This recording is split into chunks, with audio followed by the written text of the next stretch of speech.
Saya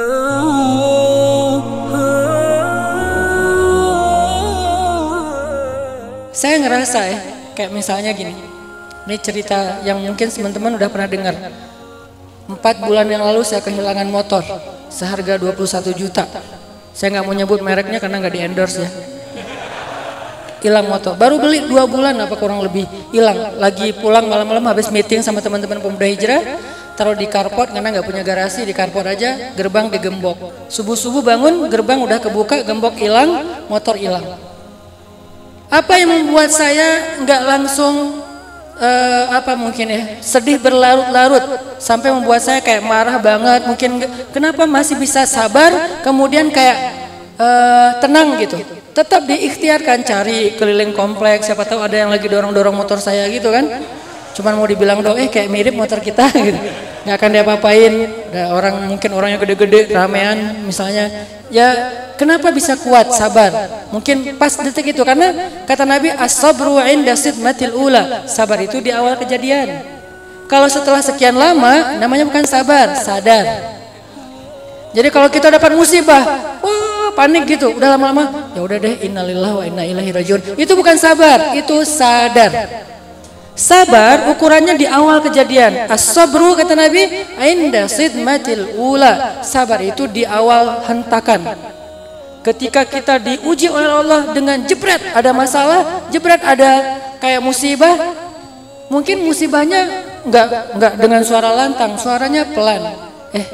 Kita jadi adik kakak aja yuk.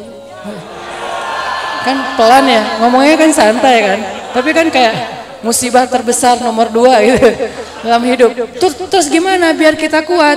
Nah disitulah ketahuan sabar atau enggak. Kalau kita marah-marah kayak di jalan gitu ya, di jalan ada yang langgar lalu lintas, rambu-rambu, kayak kita disalib tapi misalnya enggak dengan cara yang benar dan seterusnya, kita klakson marah-marah sampai akinya habis saking klaksonnya lama gitu. Pas sudah sampai di rumah, astagfirullahaladzim, ya udah deh sabar aja. Itu bukan sabar, itu sadar. Berarti dia udah kehilangan pahala sabar, nggak dapat lagi wabasyiris sabirin. Sampaikan kejutan ke orang yang sabar karena dia nggak sabar. Kita kira-kira lebih sering sabar apa sadar?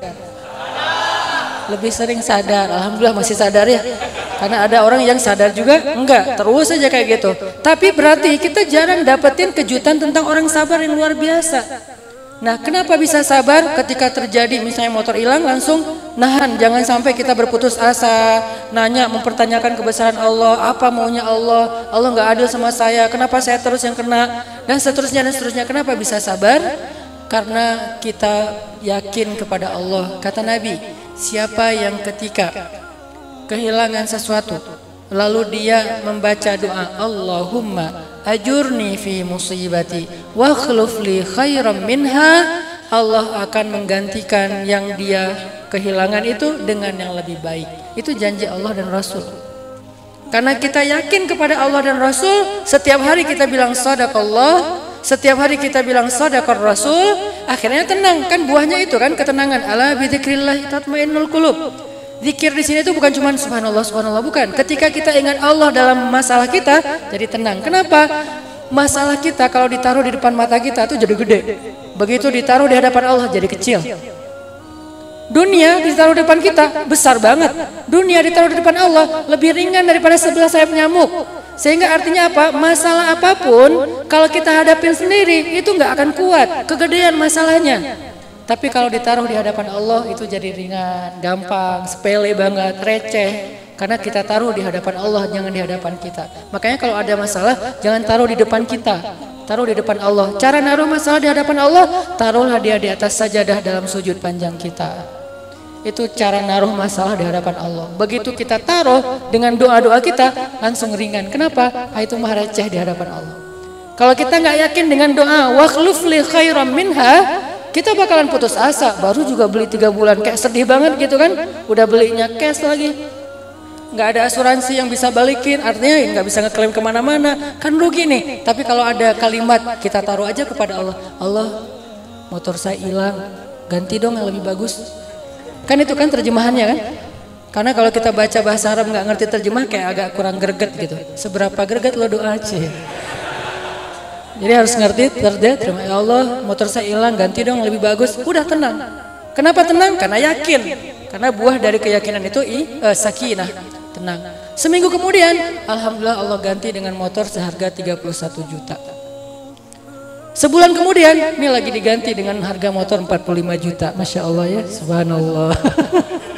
Ini nih Allah ganti 2 motor loh sekaligus. Satu 31 juta, satu lagi 45 juta. Jadi kalau ada masalah dalam hidup teman-teman, tinggal bilang aja, ya Allah saya ada masalah nih kecil.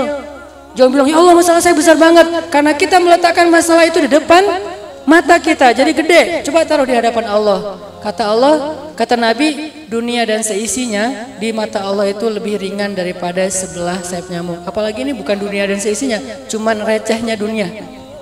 Berarti kan nggak ada apa-apanya. Tenanglah. Ya Allah, saya punya utang sedikit, cuma 100 miliar.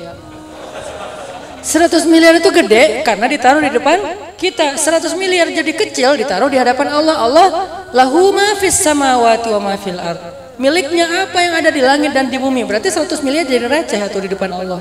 Karena receh gampang buat Allah untuk nolong kita. Kecuali kegedean. Ya Allah, saya nggak mau minta gede-gede, kasihan juga Allahnya. Enggak. Ya pasti nggak akan ngasih. Kalau gede-gede kan lama ya prosesnya ya. Kita mencarikan uang gede juga lama. Tapi kalau receh langsung nih ambil aja. Udah lupa malah setelah dikasih, saking recehnya. Jadi kita minta ke Allah itu receh banget. Sehingga buat Allah tuh gampang ngasihnya. Dan ini kan ajaran rububiyah. Keep the faith kalau bahasa pemuda hijrah. Kita yakin sama Allah, la tahzan. Jadi ayat itu justru untuk memudahkan hidup kita. Sehingga makin banyak kita hafal ayat-ayat tentang tauhid, tentang kebesaran Allah, harusnya hidup kita tuh jadi lebih easy going loh. Tenang ada Allah, tenang ada Allah.